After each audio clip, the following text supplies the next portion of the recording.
ẹ kú dédé àkókò yìí ìròyìn yàjóyàjó ló wá sétígbọ̀ọ́ yín láti iléeṣẹ́ Jígí Alárà ìkànnì kẹrìnlélógún tó fìdí pagbá sílùú Ìbàdàn nípínlẹ̀ Ọ̀yọ́. Imam Abdulwaheed ni oníròyìn yìí. Wọ́n fi ipá bá mi lò pọ̀ nígbà tí mo wà látìmọ́lé. Ajàfẹ́tọ̀ọ́ ọmọnìyàn kan ló sọ bẹ́ẹ̀. Ajàfẹ́tọ̀ọ́ ọmọ bíbí orílẹ̀-èdè Uganda tí wọ́n fi sí àhámọ́ fún ọ̀pọ̀ ọjọ́ lórílẹ̀-èdè Tanzania ti bá ìkànnì Jígí Alárà sọ̀rọ̀ lórí ohun tó là kọjá lásìkò tó wà ní àhámọ́ o. Agatha Atuhaire ni àwọn tí wọ́n jí òun gbé wọ aṣọ funfun tí wọ́n sì fi aṣọ bo òun lójú tí wọ́n sì jẹ́ òun sí òhò kó tó di pé wọ́n fipá bá òun lò pọ̀. Atuhaire ní ibi tí wọ́n ń gbé òun sí ní orílẹ̀ Tanzania jẹ́ ibi tí òun kò mọ̀ tí wọ́n sì mú òun pẹ̀lú ajàfẹ́tọ̀ọ́ ọmọnìyàn míì láti orílẹ̀-èdè Kenya, Boniface Mwangi, tí wọ́n rí lẹ́nu ibodè. Àwọn aláṣẹ ìjọba Tanzania kò tí ì sọ̀rọ̀ nípa ẹ̀sùn yìí rárá o. Ìnira náà pọ̀ jù. Atuhaire fi àpá níbi tí wọ́n ti dè é lọ́wọ́ han iléeṣẹ́ Jígí Alárà. Ó fi kún pé bí mo ṣe ń pariwo ni wọ́n fi ọwọ́ bò mí lẹ́nu.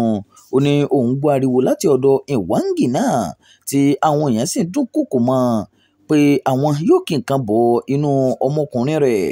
Àwọn méjèèjì ni wọ́n máa ń lọ sí Tanzania láti ṣe àtìlẹ́yìn fún olórí ẹgbẹ́ alátakò Tundu Lissu tó farahàn ní ilé-ẹjọ́ ní ọjọ́ Ajé tó kọjá lẹ́yìn tí wọ́n fẹ̀sùn ìdìtẹ̀mọ́ni kàn án. Mwangi náà ṣàlàyé ohun tí ojú rẹ̀ rí lójú òpó ayélujára X rẹ̀. Wọ́n fìyà jẹ wá o, wọ́n ní ká jára wá sí òhò ká lọ wẹ̀, a kò lè rìn, wọ́n ní ká sàmọ́ra kiri pẹ̀lú ẹ̀jẹ̀ pẹ̀lú bí wọ́n ṣe gbà wọ́n láàyè láti kúrò ní orílẹ̀-èdè wọn. Mwangi àti Atuhaire ni wọ́n ti fi òfin dè wípé wọn ò gbọ́dọ̀ wá síbi ìgbẹ́jọ́ náà mọ́ o. Lọ́jọ́ Ajé tó kọjá ní ààrẹ Samia Suluhu Hassan ṣèkìlọ̀ pé òun kò ní fàyè gba àwọn ajàfẹ́tọ̀ọ́ láti orílẹ̀-èdè míì láti wá dá sí ìṣẹ̀lẹ̀ tó ń lọ ní orílẹ̀-èdè Tanzania. Wọ́n ṣàwárí Atuhaire níbi tí wọ́n gbé jù sí ní ẹnu ibodè lọ́jọ́bọ̀ lẹ́yìn tí wọ́n jù sí àhámọ́ lọ́jọ́ Ajé. Aṣojú Uganda ní Tanzania Fred Nwasi sọ pé àlàáfíà ni Atuhaire wà o tí àwọn mọ̀lẹ́bí rẹ̀ sì ti tẹ́wọ́ gbà á. Ìròyìn yàjóyàjó fún ti àkókò yìí kò ní jù báyìí lọ. Ẹ má gbàgbé láti subscribe sórí ìkànnì Jígí Alárà ìkànnì kẹrìnlélógún tó fìdí pagbá sílùú Ìbàdàn nípínlẹ̀ Ọ̀yọ́. Imam Abdulwaheed ló ti ń jábọ̀ ìròyìn láti ìlú Ìlọrin ìpínlẹ̀ Kwara.